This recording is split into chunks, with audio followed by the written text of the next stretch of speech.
the first time in the U.S., more people are single than married, and more Americans over 50 are deciding to call it quits after decades of marriage. CBS 4's Rhiannon Alley has what's behind these baby boomer breakups and the challenges boomers face in the process. It's all pretty new for George Rodriguez. New dog, new house, new lease on life. At 52, he's starting over. It is the beginning of a new life.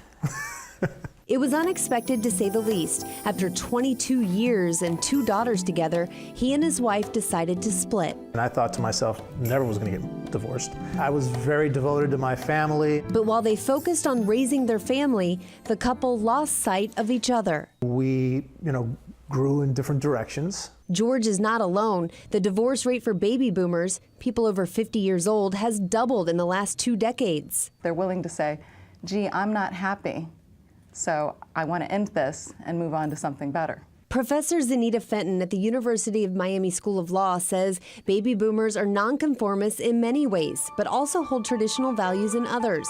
She says many ignore issues in their relationship in exchange for raising their kids. But once the children get older, off to school and out of the house, the problems are exposed and the yearn for a new life is born. I've done my job, now it's my turn. I get to go dance.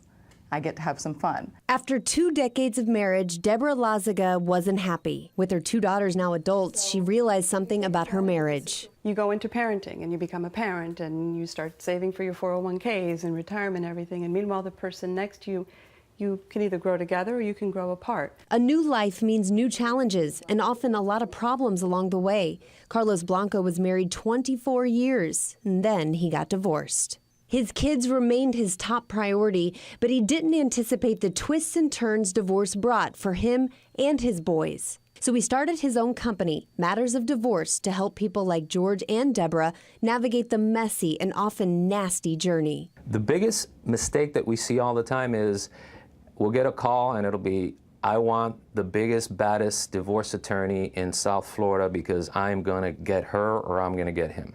If you decide divorce is the best option, he says be prepared. There are steps he recommends to make sure the process is as smooth as possible. This is the biggest negotiation of your life. First, know your options. You don't necessarily have to call an attorney right away. There are other options. Many people come to terms through a mediation or agree to terms and then have an attorney draw up the paperwork.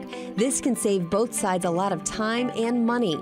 And check your emotions at the door and think about what's best for everyone involved. Take a step back and kind of, where do I want to take this and what's the best for me, my ex-spouse, believe it or not, and my kids together as this new family, different type of family than it was before. That's the realization Deborah came to. Love your children more than you hate your spouse. Both Deborah and George say they are ready for the next chapter. Would you get married again? Wow. I've seesawed on that question a lot. I think so. I would get married again for different reasons, much different reasons. Divorce is not a win or lose battle. And here's something interesting. According to a poll of American divorce lawyers, nearly a quarter of baby boomer divorces are initiated by the women. Professor Fenton says that is because boomers are the first generation of highly educated women who are more financially independent than they were in the past. Rhiannon Alley, CBS 4 News Tonight. That's a little surprising to me. You think you've been married to somebody for so long, you'd figure out a way to sort of work through your issues. Well, I guess like they were saying, after the kids, maybe you see a new perspective. I guess so.